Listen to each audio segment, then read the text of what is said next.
동생들 안녕, 영규영이야. 항사 대민이 근현대사편. 자, 3.1운동과 대한민국 임시정부를 한꺼번에 좀 달려볼게. 자, 오늘 잠반모님, 오늘의 소감 한마디요.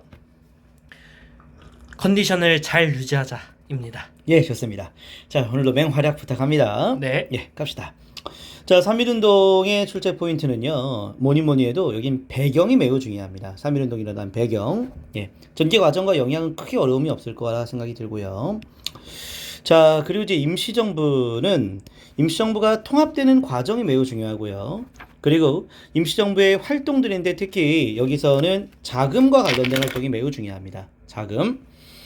자, 그리고 임시정부의 위기와 극복이 상당히 중요한 주제인데요. 특히 국민대표회의 일어나게 된 배경과 그리고 국민대표회의 이후의 상황들. 자, 특히 임시정부의 위기를 극복하는 수습책들에 대한 내용인데 그 성과에 대한 내용도 확인해 볼 필요가 있겠습니다. 자, 시작해 볼게요. 좀 양이 많아서 조금 빠르게 진행을 할게요. 예, 갑시다. 자, 3.1운동은 비폭력 평화주의, 대중적 성격, 독립 청원의 성격을 띈다는 것입니다. 다시 말하면 해외 여론의 동향에 아주 큰 관심을 갖고 있다. 자, 아주 의존하고 있다. 기대하는 마음이 아주 컸다. 이렇게 얘기할 수 있겠지요.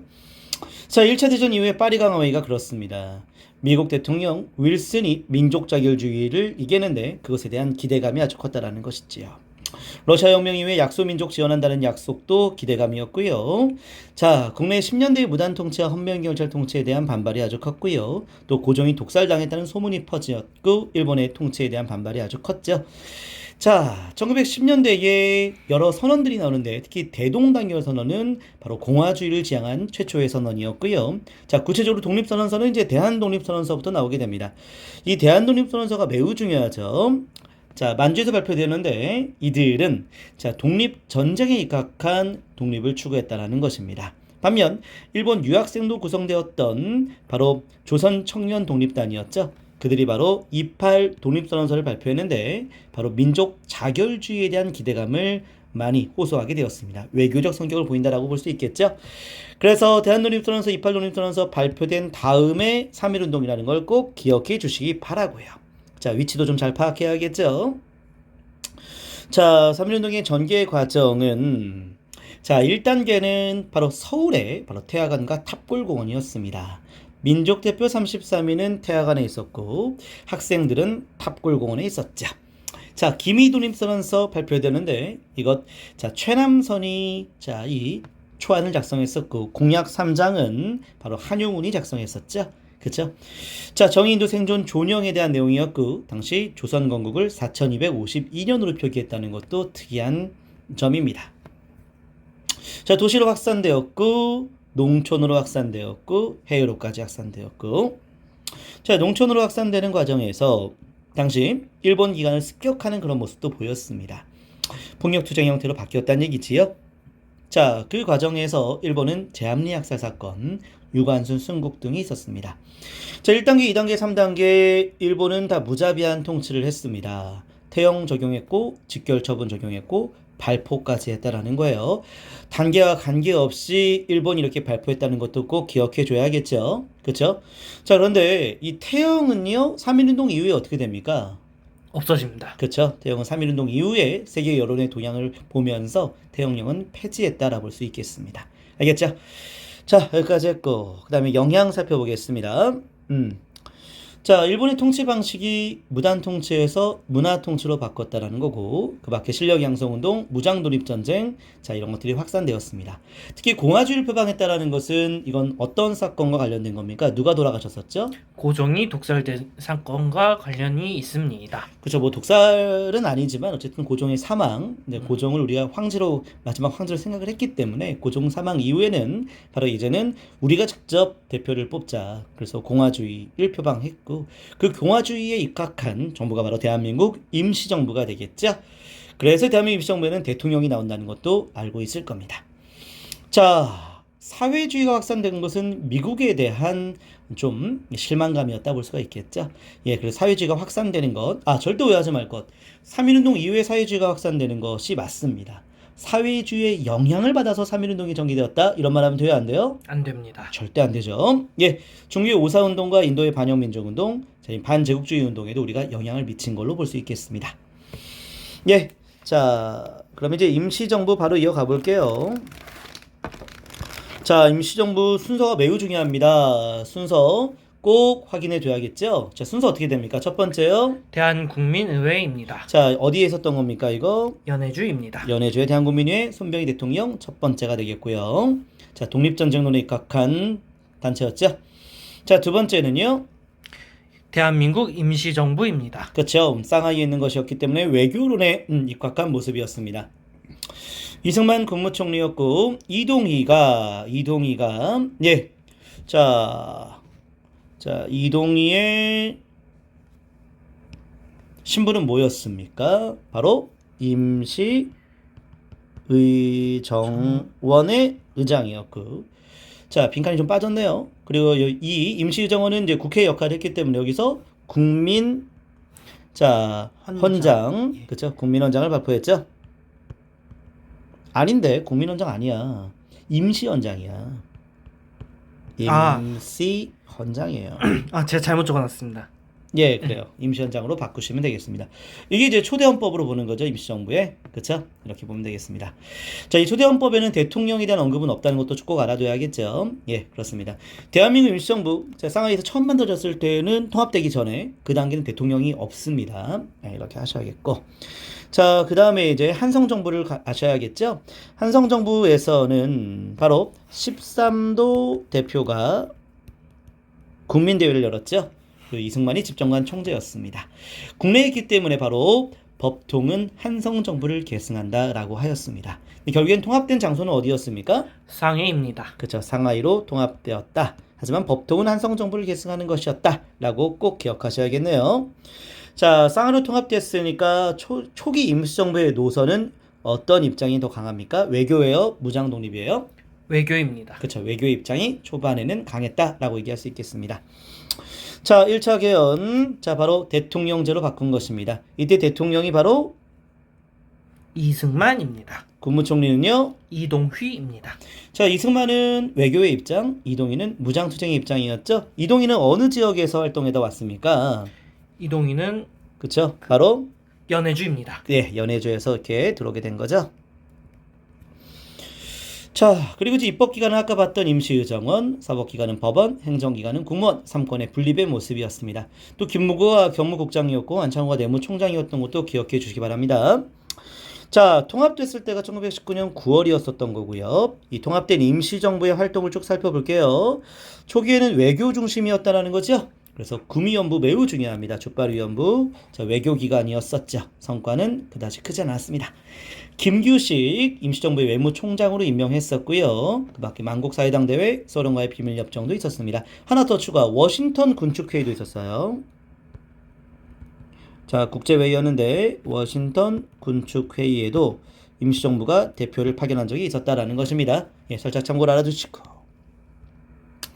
자, 군사 가보겠습니다. 예, 임시정부는 특히 이 단어를 되게 좋아하죠. 이 단어 뭐였습니까? 광복입니다. 그렇죠. 광복이라는 단어를 참 좋아해요. 빛을 되찾다. 임시정부 계열에서 많이 쓴 편이죠. 자, 광복군 총영 광복군 사령부, 그 다음에 1940년에는 한국광복군 되겠습니다. 자, 육군주만 참의부, 그 다음에 삐리삐리 군정서들, 그리고 무관학교와 군무부, 다 임시정부 계열에서 볼 수 있습니다. 임시정부도 무관학교 있다는 거 기억하셔야겠어요. 자, 자금 공급이 아주 중요합니다. 자, 바로 비밀 조직망, 비밀 연락망, 바로 이름 뭐였습니까? 바로 연통제입니다. 자, 그리고 통신시설이 바로 교통국 되겠죠? 자, 이 연통제 교통국이 근데 21년에 발각되면서 문제가 아주 심각하게 되는 거죠. 자, 만주의 이륙양행과 부산의 백산상해가 당시 임시정부의 자금 조달에 큰 기여를 했었다 보시면 되겠고요. 자, 애국공채를 발행해서 임시정부 자금을 이 원활하게 운영을 하려고 했었다라고 볼 수 있겠습니다. 자, 문화로는요, 바로 임시정부의 신문, 독립신문이 있었고, 독립협회와는 전혀 관련이 없죠. 예. 이 독립신문에서 자, 우리나라의 특히 이 무장독립전쟁과 관련된 다양한 기사들도 확인할 수 있습니다. 혹시 봉오동 전투라는 영화 봤어요? 예고편만 주구장창 봤습니다. 참 인상적이었던 게 그 봉오동 전투에 대한 장면 다 마무리가 되고 끝까지 다 끝난 다음에 이 독립신문의 기사를 마지막으로 보여주더라고요. 예, 그래서 독립신문의 그 기사를 근거로 영화를 만들었다. 뭐 이런 내용의 의미가 좀 느껴졌었습니다. 예, 아무튼 아주 중요한 그런 마지막 그 문구였다라는 생각이 들어요. 자, 사료 편찬소에서 한일 외교 사료집을 만들었고요. 중학교는 삼일중학, 초등학교는 인성학교가 되겠습니다. 자, 인성학교는 조인성이 다닌 건 아니겠죠? 그런데 인성이 되게 중요하다는 것은 자, 의미를 담고 있는 거라 볼 수가 있겠죠? 예. 자, 대한애국 부인회는 임시정부 계열의 여성단체였다 보시면 되겠고요. 뭐 대한독립애국단도 있었습니다. 자, 그렇게 했고요. 예, 임시정부의 이제 위기와 극복 바로 가도록 할게요. 이 출제 민도가 매우 높은 내용이에요. 자, 특히 임시정부의 위기는 연통제 교통국이 발각된 것이 크고요. 그 이후부터는 이제 본격적으로 싸우게 됩니다. 외교론의 이승만, 무장독립론의 이동희, 준비론의 안창호, 노선의 갈등. 외교론이 큰 성과를 거두지 못했으니까 나타난 문제였고요. 또 이승만은 대통령이 되기도 전부터 국제연맹에 위임통치청원서를 건의했던 적이 있었던 겁니다. 이거를 발각한 사람이 누구라고요? 신채호입니다. 그래서 신채호는 자, 이런 임시정부의 위기를 극복하고 새로운 임시정부의 방향을 모색하기 위해서 국민대표회의 소집을 건의했던 겁니다. 그 준비 과정이 베이징 군사통일 주비회였습니다. 자, 1923년 상하이에서 개최됐던 국민대표회의. 자, 큰 성과를 거두지 못했죠. 그 이유는 임시정부에 대한 입장차가 아주 확연히 나눠졌습니다. 자, 임시정부의 현 정통성을 부정하는 세력들은 창조파, 대표적인 인물은요? 신채호 선생님이 있었습니다. 자, 임시정부의 정통성을 인정하면서 자, 이 바꿔야 될 것들은 부분적으로 개조해 나가자 누구였죠? 안창호 선생님입니다. 자, 결국에는 창조파 세력들은 대거 이탈하고 또 독자적으로 한이라는 국가의 새로운 나라도 만들었지만 성과를 거두지 못합니다. 현상유치파 세력인 김구와 더불어서 개조파 세력들은 결국에는 임시정부에 남아서 작구책을 마련하게 된 것입니다. 자, 결과적으로는 이승만 미국에서 활동을 다양하게 전개했지만 결국에는 독립 자금을 임시정부에 잘 조달하지 않았던 문제점들이 드러나게 되면서 이승만을 탄핵하였습니다. 그리고 새로운 대통령 누구라고요? 박은식 선생님입니다. 그 이후에 헌법을 개정했지만 국무령 중심의 내각 책임제 1925년 2차 개헌, 국무위원들이 번갈아가면서 주석하는 집단지도 체제 1927년 3차 개헌이지만 큰 성과를 거두지 못하게 되었습니다. 특히 당의 결정으로 임시정부의 방향을 결정한다. 바로 이당치국이라고 하는 표현은 바로 민족유일당운동의 성격을 보이기도 하고요. 그 과정에서 임시정부 계열에서 1930년에 한국독립당이 만들어지기도 합니다. 한국독립당. 한국독립당이 3번 나오는데요. 예, 그 내용들은 한꺼번에 조금 이따 정리하도록 합시다.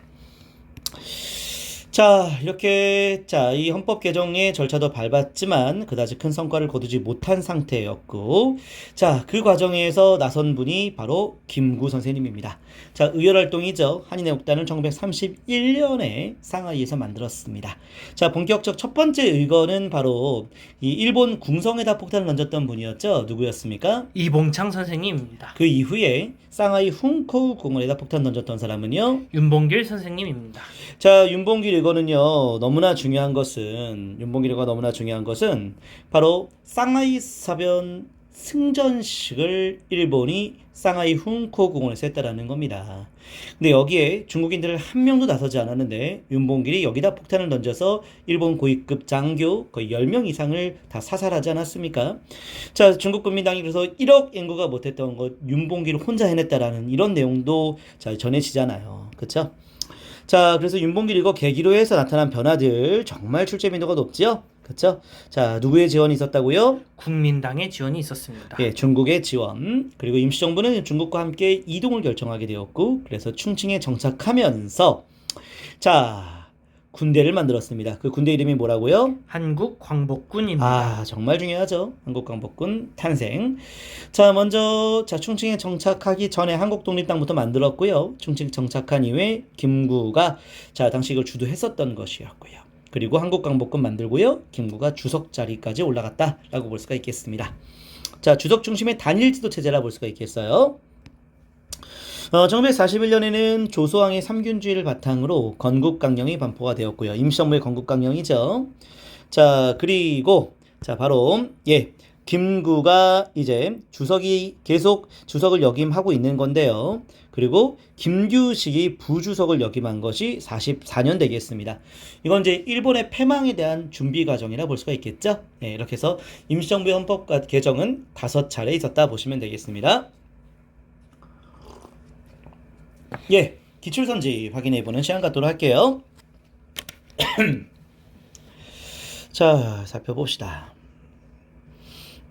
자, 임시정부 전에 3.1운동부터 봐야겠죠? 3.1운동의 배경과 관련된 내용인데, 자, 이거 한번 확인해 보실까요? 1917년 상하이에서 대동단결 선언이 발표되었다. 또요? 만주로 이주한 한인들은 대한독립선언서를 발표하였다. 자, 임시정부, 자, 3.1운동 그 이전의 모습입니다. 특히 3.1운동 이전의 모습으로 꼭 기억하셔야겠죠? 자, 특히 독립선언서는 대한독립선언서가 최초의 독립선언서였습니다. 자, 그리고 이제 3.1운동과 관련돼서요. 기미 독립선언문의 본문은 최남선이 작성하고 공약 3장은 한용운이 작성하였다. 꼭 기억해 주시기 바랍니다.